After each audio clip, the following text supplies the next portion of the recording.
I knew something was wrong before I even turned off the engine. Maybe you've had one of those moments before, where your brain notices something missing before you consciously realize what it is. That's exactly what happened to me. I pulled into my driveway after a long Tuesday at work, exhausted, thinking about nothing more important than what I was going to throw together for dinner. Then I looked toward the side yard and froze. My fence was gone. Not damaged. Not leaning. Not partially torn down. Gone. 6 years earlier, I had paid good money to install that fence. Solid cedar. 6 feet high. Professionally surveyed. Permits approved. Every post set exactly where it was supposed to be. It wasn't just a fence to me. It was privacy. It was security. It was the line between my life and everybody else's. And somehow, while I was at work, somebody had ripped the entire thing out of the ground. At first, I honestly thought maybe a storm had come through while I was gone. Then I remembered the sky had been clear all day. Then I saw the pile. Every panel, every post, every section of fencing had been stacked in a messy heap near the back corner of my property like somebody had dismantled an old movie set and tossed it aside. That's when I heard the sound. The low rumble of construction equipment. I looked next door and immediately knew who was responsible. His name was Derek Callahan. Well, technically he was my new neighbor, but at that moment, he felt more like an invading army. The house beside mine had sold about 2 months earlier. Before that, it had sat empty for almost a year. The previous owner had passed away, and the place slowly started looking like one of those forgotten homes people drive past without noticing. Then Derek showed up. The first week after he bought it, there were contractors everywhere. Trucks, dumpsters, excavators, people carrying lumber, people carrying tools, people carrying things that looked expensive enough to make me nervous. The neighborhood had never seen that much activity. Now don't get me wrong. I wasn't one of those people who complained every time somebody improved their property. If anything, I figured a renovated house might help everybody's home value. But there was something about Derek from the beginning. You ever meet someone who's perfectly polite, but somehow every conversation feels like they're already assuming they're the smartest person in the room? That was Derek. The first time we met, I was dragging my garbage cans back toward the garage. He walked across the driveway, smiling. "Hey, neighbor," he said, sticking out his hand. "Derek." I introduced myself. He glanced around the neighborhood while we talked, like a guy inspecting land he just purchased. "I'm basically rebuilding the whole place," he said. "Looks like it." I laughed. He nodded toward his property. New driveway, bigger porch, new siding, maybe move a few things around. Then he said something I didn't think much about at the time. Need a little more room than the previous owner used. I remember smiling politely. Well, good luck with that. If I had known what was coming, I probably would have paid more attention. Because standing in my driveway that evening, staring at the empty strip where my fence used to be, I suddenly remembered that conversation. And for the first time, those words sounded different. Need a little more room. Not long after, I walked across what used to be the property line and found Derek standing beside a skid steer, directing workers like a movie director running a set. "Derek," I called. He turned casually. "Oh, hey." I pointed toward the empty side yard. "What happened to my fence?" His answer came so fast it felt rehearsed. It was in the way. That's it. No apology. No explanation. Just 3 words. For a second, I honestly thought I had misunderstood him. In the way of what? I asked. He gestured toward the widened gravel area beside his house. The driveway expansion. I stared at him. "Derek, that's my fence." He shrugged. Our measurements showed it crossed over. I felt something tighten in my chest. "No, they didn't." Another shrug. "If it's yours, put it back." And right then, standing there while construction equipment idled behind him and workers pretended not to listen, I realized something important. This wasn't a misunderstanding. This wasn't an accident. This was a decision. And Derek had already decided that what belonged to me mattered less than what he wanted. What he didn't realize yet was that he just picked a fight with the one thing I trust more than opinions, assumptions, or confident people with expensive contractors. Paperwork. And later that night, sitting alone at my kitchen table with an old survey spread out in front of me, I found the first piece of evidence that would eventually bring his entire project to a complete stop. The funny thing is, once I found that survey, I actually slept better than I expected. Not because I was happy, not because I wasn't angry, but because certainty has a strange way of calming you down. All evening my mind had been bouncing between possibilities. Maybe I missed something. Maybe the fence wasn't exactly where I remembered. Maybe there had been some mistake years ago. But there on the survey, clear as day, was the property line. And my fence wasn't sitting on it. It wasn't even close. The entire structure had been installed 8 inches inside my side of the boundary. 8 inches. The contractor who built it had done that intentionally to avoid exactly this kind of dispute. So by midnight, I wasn't wondering whether I was right anymore. I knew I was. The next morning, I started documenting everything. Every hole where a fence post had been ripped out. Every section of disturbed dirt. Every pile of lumber. Every inch of gravel that had suddenly appeared where my fence used to stand. At one point, I was practically lying on the ground taking photos from different angles. If anybody had driven past, they probably would have thought I was investigating a crime scene. Honestly, I guess I was. After that, I sent Derek an email. Nothing emotional. Nothing threatening. Just facts. Attached survey. Property line highlighted. Fence location identified. Request for conversation. Simple. Professional. The kind of email that makes it very difficult for someone to later claim they were confused. He never responded. Not that day. Not the next day. Not ever. And that silence ended up telling me more than any reply could have. Because while I was waiting for an answer, the construction next door kept moving. In fact, it was moving fast. Too fast. 3 mornings later, I stepped outside with a cup of coffee and noticed workers setting wooden forms along the edge of the future driveway. At first, I just watched. Then something clicked. The forms were following the exact path where my fence had been. Not approximately. Exactly. Which meant they weren't simply removing the fence. They were replacing it with concrete. And once concrete gets poured, people suddenly start acting like permanent mistakes are somehow acceptable. That realization bothered me enough that I took the morning off work and drove downtown. Now, I should probably tell you something about myself. I'm not a call the city kind of guy. Never have been. I generally think neighbors should solve problems like neighbors. Talk. Compromise. Figure things out. But every problem has a point where it stops being a conversation and starts becoming a record. And I felt like we crossed that point. The building and development office sat inside one of those government buildings that somehow always smell like old paper and air conditioning. I walked up to the permit counter and explained the situation. The woman helping me asked for Derek's address, typed for a few seconds, then disappeared into the back. A few minutes later, she returned carrying a stack of documents. Approved renovation permit, she said. I thanked her and stepped aside. Then I started reading. At first, everything looked normal. Driveway expansion, front porch addition, exterior improvements. Nothing unusual. Then I found the site plan, and that's when my stomach actually dropped. Because according to the approved plans, the driveway was supposed to be 12 feet wide. Not 14, not 15, 12.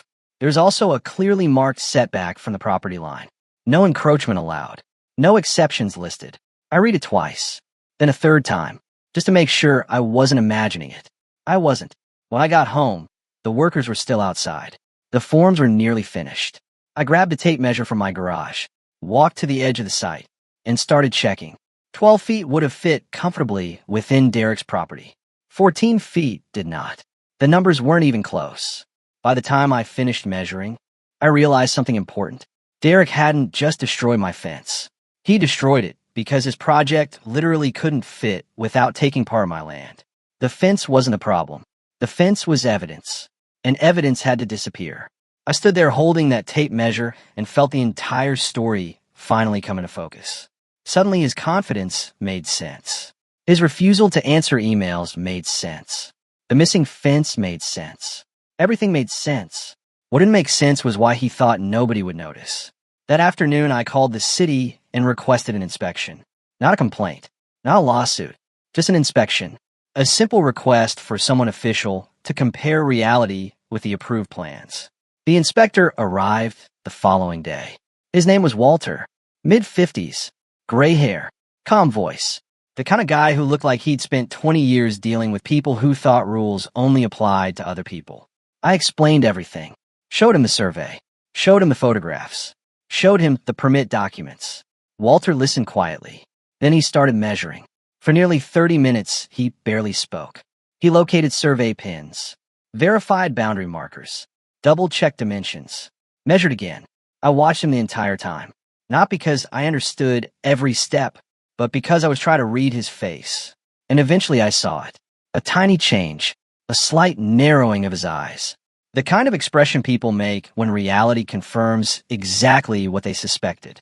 By then, Derek had walked over, still confident, still smiling. At least at first. Walter straightened up and looked toward him. You have a copy of the approved plans? Derek nodded. Sure. He handed them over. Walter compared the paperwork to his measurements. Then compared them again. Silence. More silence. The workers stopped talking. Even the machinery seemed quieter somehow. Finally, Walter looked up. This driveway is approved for 12 feet. Derek laughed lightly. Yeah, we adjusted a few things. Walter didn't laugh. Concrete isn't a minor adjustment. The smile disappeared from Derek's face. And for the first time since this whole thing started, I saw something I hadn't seen before. Uncertainty. Real uncertainty. Walter reached into his inspection bag, pulled out a bright orange notice, walked toward the garage, and stapled it directly beside the front door. Stop work order. Everything changed in that moment. The workers looked at each other. The contractors started making phone calls. Machines shut down one by one. And Derek just stood there staring at the notice like he couldn't quite believe it was real. I should have felt victorious. Instead, what I mostly felt was relief. Because for the first time since my fence disappeared, somebody else had finally said the words I couldn't force Derek to hear. No, you don't get to do this. What I didn't know yet was that the stop work order was only the beginning. Because that evening, just after sunset, there was a knock on my front door. And when I opened it, Derek was standing there looking very different from the man who had shrugged and told me my fence was in the way. This version of Derek had finally realized he had a problem, and he was about to make me an offer that would reveal exactly who he really was. When I opened the door that evening, Derek looked like a completely different man. Not defeated, not exactly, but definitely no longer in control. The confidence that had followed him around for months was still there, just thinner now, like somebody had stretched it too far and it was about to tear. Can we talk? He asked. I stepped outside and closed the door behind me. For a second, neither of us said anything. The sunset was fading behind the houses, painting everything in that soft orange light that somehow makes even uncomfortable conversations feel cinematic. Finally, Derek rubbed the back of his neck. Look, he said. The contractor got a little aggressive. I almost smiled. A little aggressive. That was one way to describe tearing down somebody else's fence. I stayed quiet. He continued. We can work something out. There it was. Not an apology. Not accountability. A negotiation. The first thing people reach for when consequences finally arrive. What do you have in mind? I asked. His shoulders relaxed slightly, like he thought we were finally speaking the same language. I'll pay half the cost of replacing the fence. Half. I actually had to stop myself from laughing. Not because it was funny, because it was unbelievable.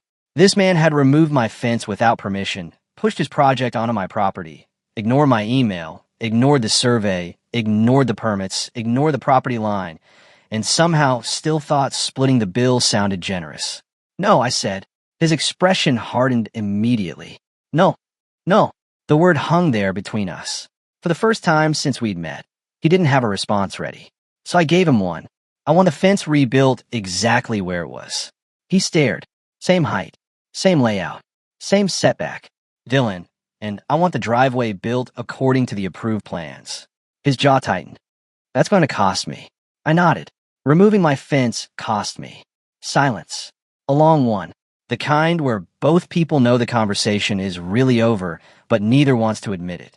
Finally, he looked away toward the dark outline of his construction site. What if we can't agree?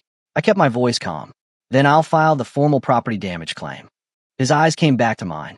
And trespassing. Another pause. And I'll provide every photo, every measurement, every permit, and every email. That was it. That was the moment. I could practically see the math happening behind his eyes. Lawyers. Insurance. Delays. Fees. More inspections. More headaches. Pride is expensive. Sometimes people don't realize how expensive until they get the bill. All right, he said quietly. Just 2 words. But they sounded very different from the 3 words he'd given me earlier. It was in the way. Funny how reality changes people. The next morning, the reversal began. From my kitchen window, I watched crews arrive and start undoing days of work. The forms came out first, then the gravel. Then sections of the expanded area were scraped back toward the proper boundary. Nobody looked particularly happy about it, but nobody argued either, because measurements don't care about opinions. Over the next few days, the site slowly transformed back into what it should have been from the beginning. The inspector returned, measured again, checked everything twice. This time the dimensions matched. 12 feet. Exactly. No surprises. No shortcuts. Approval granted. The stop work order came down. And just like that, construction resumed. Only now it was happening inside the lines. A week later, another crew arrived. Different company. Different trucks. Different faces. Apparently, Derek wasn't interested in letting the original crew anywhere near the fence project. Honestly, I couldn't blame him. The foreman walked over carrying a clipboard. You the homeowner? That's me. You want to verify the property line before we start? I smiled. Oh, absolutely. I still had the survey. By then it practically lived in my hand. The paper had folds on top of folds from being opened so many times. Together we walked the boundary, checked the survey pins, verified the offset, marked every post location. Slowly, carefully. Nobody rushed. Nobody guessed. Nobody assumed. When they finally set the first post, I found myself standing there watching longer than I expected, because it wasn't really about lumber anymore, or concrete, or permits. It was about something bigger than that. The restoration of a line that should never have been crossed in the first place. Over the next 2 days, the fence came back piece by piece, post by post, panel by panel, until finally the side yard looked familiar again, maybe even better than before. The wood was fresh, the alignment was perfect, the boundary was visible once more. And standing there that evening, looking down the length of that fence, I felt something I hadn't felt since this whole mess began. Peace. Not victory. Peace. Those are different things. Victory is about beating someone. Peace is about no longer needing to. After that, Derek and I never really became friends. We weren't enemies either. We simply became neighbors. The way neighbors should be. A few weeks later, I noticed construction starting on his new porch. This time, every permit was displayed clearly. Every inspection happened on schedule. Every measurement seemed painfully precise. Funny how that works. Once you've been reminded where the line is, you suddenly become very interested in staying behind it. The closest thing to an acknowledgement happened one afternoon about a month later. I was mowing my lawn. He was unloading supplies from his truck. For a second, our eyes met. He gave a short nod. I nodded back. No words. None were needed, because by then we both understood something important. This was never really about a fence. The fence was just the symbol. The real issue was respect. Respect for boundaries. Respect for property. Respect for the idea that not everything belongs to you simply because you want it. And honestly, that's the part one still think about sometimes. Because if I had accepted the first excuse, if I had accepted half the replacement cost, if I had looked the other way and let the driveway stay where it was, would that have been keeping the peace? Or would it have been teaching someone that pushing people around works? I honestly don't know. Maybe some people watching this think I should have compromised. Maybe others think I should have taken him to court and gone even further. That's what makes stories like this interesting. There isn't always a perfect answer. So now I'm curious what you think. Was I right to stand my ground? Was Derek simply trying to improve his property and things got out of hand? Should I have accepted his offer and moved on? Or do some boundaries have to be defended the moment they're crossed?